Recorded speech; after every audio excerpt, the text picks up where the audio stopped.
Estamos en las 10 de la mañana, 8 minutos, recibiendo una vez más aquí en Arriba Gente al doctor Juan Sereta a propósito de un fallo judicial que obligó al Ministerio de Salud Pública a suministrarle a una joven internada en CTI un medicamento que necesitaba para salvar su vida a tiempo. Vamos a hablar de este caso, de esta historia de Mary con el doctor Sereta. Juan, bienvenido. ¿Qué tal? Muchas gracias. Buen día. Buen día.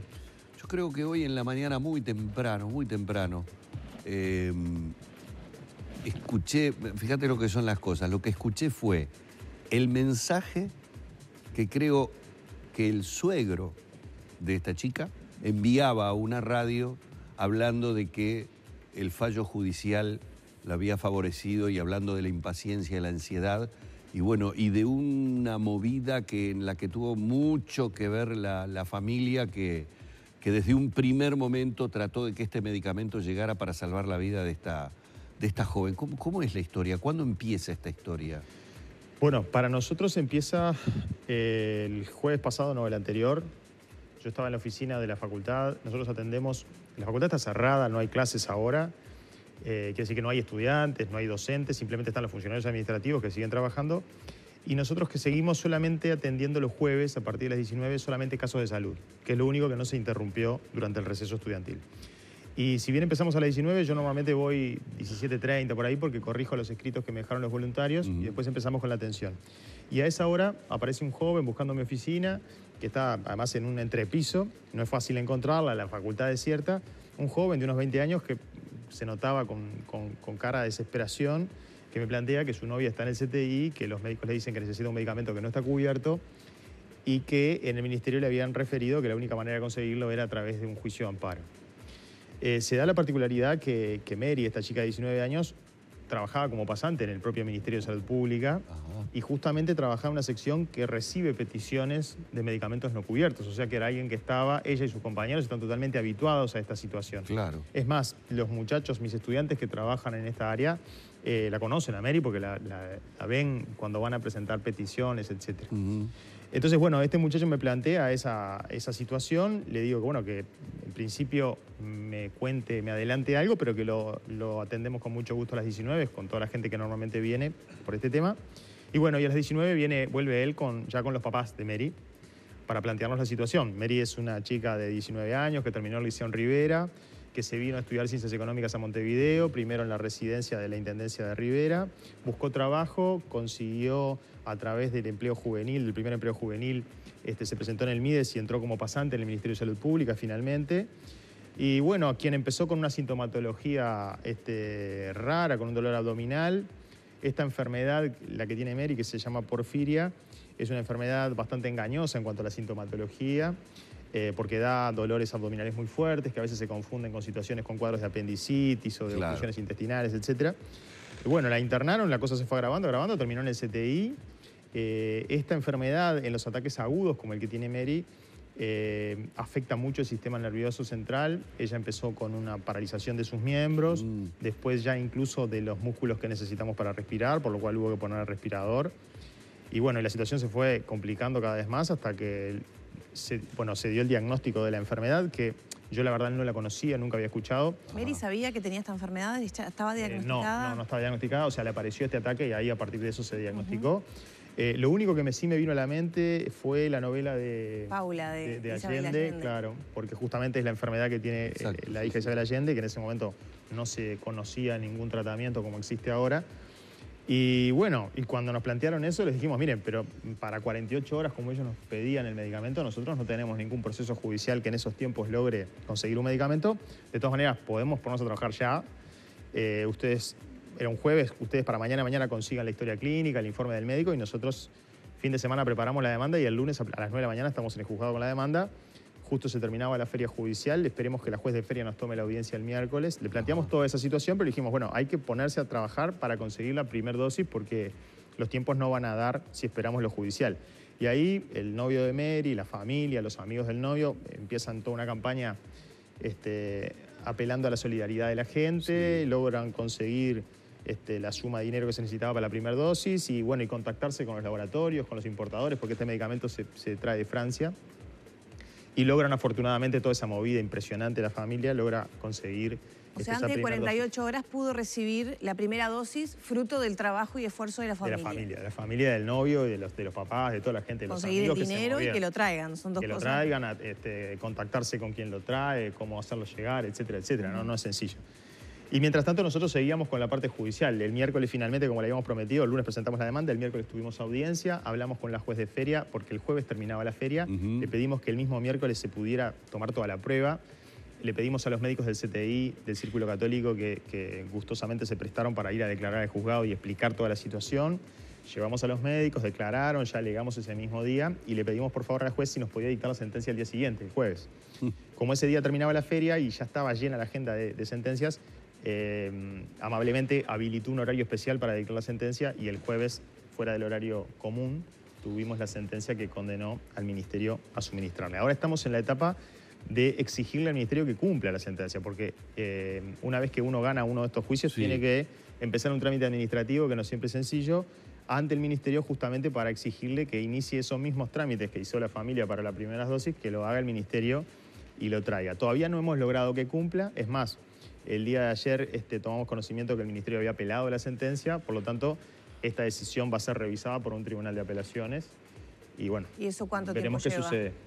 Y más o menos 2 semanas. De todas maneras, mientras se tramita la apelación, debe cumplirse con la sentencia de primera instancia, por lo tanto el Ministerio ya debería estar comprando el medicamento, cosa que por ahora no nos consta, pero estamos detrás de eso. ¿Y cuándo debe recibir la siguiente dosis? Bueno, el día que recibimos la sentencia, Mary tuvo una recaída, hizo un paro en el CTI, bueno, se recuperó de eso, ahora está con otro problema respiratorio, que están intentando sacarla de ese problema, o sea, la situación de ella sigue complicada.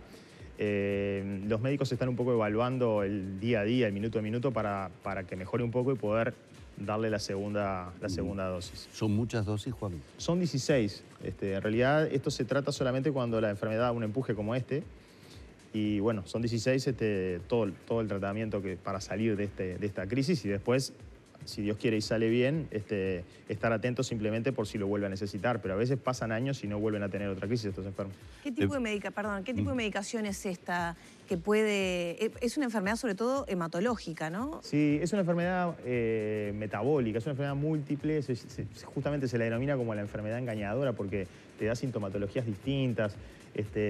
Al afectar el sistema nervioso te puede repercutir por muchos lugares y eso confunde a veces, hace difícil el diagnóstico. Desde hace unos cuantos años existe, lo que pasa es que es una enfermedad muy rara, entonces hay muy poco frecuente, claro. Pero desde hace unos cuantos años ya existe este medicamento que es lo único que hay. Digo, más allá de que en algunos casos funciona muy bien y en otros no tanto, es el único tratamiento que existe para la porfiria aguda hoy. O sea que acá no hay mucha discusión sobre qué darle a Mary, es simplemente esto o no hay otra cosa, ¿no? Si no accediera a este medicamento, Mary esperaría su muerte o recuperarse. Bueno, claro, puede pasar. Hay pacientes que se recuperan solos y otros pacientes que tienen complicaciones más agudas que incluso les pueden costar la vida. Sí, sí, evidentemente el cuadro que dabas es de un agravamiento que en determinado momento hace que sean ya otros factores por los cuales su vida está pendiendo. Tenemos algunas ventajas a las que afortunadamente nos aferramos ahora y es, primero, el diagnóstico está claro, porque muchas veces acá lo que se demora es el diagnóstico. Claro. La primera dosis se consiguió, Mary es una muchacha de 19 años, es una persona joven, o sea, está muy bien atendida, todos confiamos en que sus fuerzas la van a sacar adelante, pero bueno, es preocupante, sí. Sí, pero es una carrera, la verdad, tremenda. Digo, es contra el tiempo, contra los tiempos judiciales que en este caso se pudieron acortar. Sí, y mirá, incluso se acortaron los tiempos, porque antes de hacer el juicio tenemos que recorrer un camino pidiéndolo administrativamente el medicamento. Y en este caso, como Mary trabajaba ahí, lo que de alguna manera ayudó del ministerio, aunque parezca una paradoja, es que rápidamente le dijo que no se lo daba. Muchas veces nosotros le pedimos el medicamento y tenemos que esperar 1 semana, 2 semanas para que el ministerio nos niegue la medicación y recién poder iniciar el juicio. En este caso, prácticamente en 24 horas le dijeron no te lo damos y eso, la mamá estaba ilusionada, redactó una carta a mano al ministro pensando que, bueno, teniendo en cuenta que ella se desempeñaba ahí, que, bueno, que no había discusión científica sobre lo que se necesitaba, que se iba a acceder y el ministro se lo iba a dar, pero bueno. ¿Cuál es el argumento para no dárselo? Que no está en los formularios. Nada más que eso. Es una cuestión formal, porque en realidad, desde el punto de vista científico, no hay ninguna discusión, que esto es lo único que hay. Porque en otros casos a veces... Y desde el punto de vista económico, te diría que tampoco, porque los casos son tan... Primero, el tratamiento completo cuesta unos $16.000, una cosa así, tampoco no es una suma estratosférica. Y segundo, los casos son tan pocos que nadie puede pensar que esto va a impactar en el presupuesto de salud. Es decir, ¿cuántos casos más, si el ministerio tomara la conducta, asumiera la conducta de dárselo a Mary, cuántos casos más pueden aparecer en el Uruguay? No sé, 3, 4... O sea, no va a incidir de ninguna manera, no va a tener un impacto presupuestal en las cuentas del ministerio.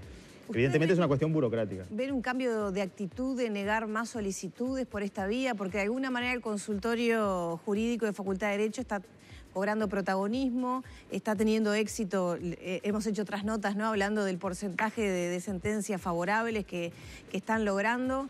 Y también la posición de las autoridades que dicen, bueno, sí, pero esto tenemos que hacerlo como una política país, ¿no? Caso a caso, bueno, y tomar la decisión y dar la discusión a los precios que nos imponen los laboratorios y que un Estado tampoco puede estar rehén a esos precios millonarios que en algunos casos...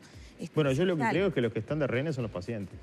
En esa dicotomía precios exorbitantes, políticas públicas en salud del Estado, los que están en el medio son los pacientes. Los únicos rehenes acá son los pacientes, no son los laboratorios. Los laboratorios, ¿ustedes piensan que les afecta en algo que no se compre este medicamento para Mary? No, los que están preocupados son las familias y los pacientes. O sea, evidentemente acá hay que buscar una solución que no tome de rehenes a los pacientes. Deberán enfrentarse las autoridades y si los precios son exorbitantes, son exagerados, etc., bueno, tendrán que tomar alguna medida, pero no puede ser que la moneda de cambio sea la vida de la salud de los pacientes. ¿Y ustedes advierten una mayor posición negativa a la primera vía administrativa que se presenta de pedido de los medicamentos? No, la actitud de negar ha sido una constante. Tal vez hubo algunos momentos, por ejemplo, recuerdo fines del 2015, donde algunos medicamentos se entregaban a través de estas peticiones. Hoy es prácticamente nulo. Nosotros hacemos ese trámite, pero sabemos que no, nos van a decir que no. O sea, es recorrer un camino que uno sabe que es infructuoso. ¿Cómo está el pequeñito que se le administró el Spinraza y que fue con Loan? Increíble, increíble. Loan ha tenido una mejoría que nos ha sorprendido a todos. Cuando él empieza con la primera dosis de Spinraza, estaba en una situación ya donde le costaba mantener erguida la cabeza, donde no tenía movilidad en sus manos, en sus brazos, en sus bracitos, y él ya recibió 2, va por la tercera dosis ahora, y para que tengan una idea, no solo que mantiene la cabeza erguida, sino que come solo. O sea, ya agarra la cuchara y come solo. Videos, sí. O sea, como para graficar la increíble evolución que ha tenido Loan. Seguramente empecemos a trabajar en los días que vienen con el resto de los chiquitos que tienen AME. ¿En qué otros trabajos, qué otros casos se está trabajando? Bueno, mirá, nosotros los jueves estamos recibiendo entre 20 y 40 consultas por jueves y ahí viene un escenario muy diverso de distintos planteos, siempre de cuestiones de salud no cubiertas. El caso de los chicos con AME es algo que vamos a encarar ahora a corto plazo, teniendo en cuenta el éxito de Loan, no solamente en lo judicial, sino también el éxito que ha tenido el medicamento en la vida de Loan. Vamos a encarar en los próximos días el trabajo por los demás chiquitos. ¿Cómo ven? Hace poquito el Fondo Nacional de Recursos anunció la incorporación de algunas nuevas medicaciones, algunas de ellas oncológicas. ¿Cómo ven estas incorporaciones? En realidad esas incorporaciones, esos 11 medicamentos que se anunciaron, hay uno solo que se está entregando. Para el resto tenemos que seguir haciendo juicio. O sea que fue un anuncio... La directora, ayer o antes de ayer, la directora del Fondo Nacional de Recursos nos dijo que si bien todavía para marzo se espera que estén incluidos, para el paciente ya comenzó la disponibilidad, se piden y ya está. No es así porque en realidad el acceso automático, como ella dice, va a pasar cuando los protocolice el fondo, lo que ella anuncia para marzo. Ojalá se cumpla en marzo. Mientras tanto, hay que hacer un trámite en el ministerio y ese trámite la mayoría de las veces resulta también infructuoso. Por lo tanto, hoy estamos peor en cuanto a esos medicamentos porque antes demandábamos solo al ministerio. Ahora tenemos que demandar al ministerio y demandar al fondo. Genera más trabajo, más pérdida de tiempo. De todos esos 11 medicamentos, hay uno solo, la lenalidomida, que ese sí es correcto decir que ha sido ya incorporado por el fondo. Por lo tanto, ese sí ha sido un avance para los pacientes que lo necesitan y ya no tenemos que hacer juicio por ese. Por el resto, seguimos teniendo que hacer juicio, un juicio más complicado, porque ahora hay otros más involucrados. Es más, cuando hacemos el juicio, el fondo dice, no, te lo tiene que dar el ministerio, porque ahora el ministro anunció que lo entregaban ellos. Y el ministerio dice, no, te lo tiene que dar el fondo, porque ahora se lo incluimos a cargo del fondo. Y el fondo dice, sí, pero yo todavía no armé el protocolo. O sea, hacen una especie de mosqueta ahí donde te dicen, no, está acá, no, está allá. Lo cierto es que no lo consigue nadie. Muchas gracias. El agradecimiento, No, por favor, a Juan, por esta nueva nota. Y me gustaría que vinieras otro día, porque ahora que vamos a empezar a hablar de promesas electorales y de campañas, bueno, sería un buen momento para dar una discusión de cómo los uruguayos accedemos a las medicaciones. Cuando uno habla de un caso, vale todo lo que se pueda decir, ¿verdad? Salvar la vida de una persona, ¿quién puede tomar esa decisión? Sí, lo que ¿no? estaría bueno sería, ya que haces esa propuesta, lo que estaría bueno sería escuchar a todos los candidatos de todos los partidos, a ver qué opinión tienen sobre este tema, qué proponen y cómo van a construir el presupuesto en salud. Si el presupuesto en salud se va a seguir administrando de acuerdo a recursos prefijados, que son finitos porque se asigna tal suma y hay que arreglarse con eso, o si el presupuesto en salud se va a construir a propósito de las necesidades que tenemos. Estaría bueno escuchar a todos. Muchas gracias. Muchísimas gracias. Juan Sereta junto a nosotros, en este caso particularmente hemos conocido la historia de Mary.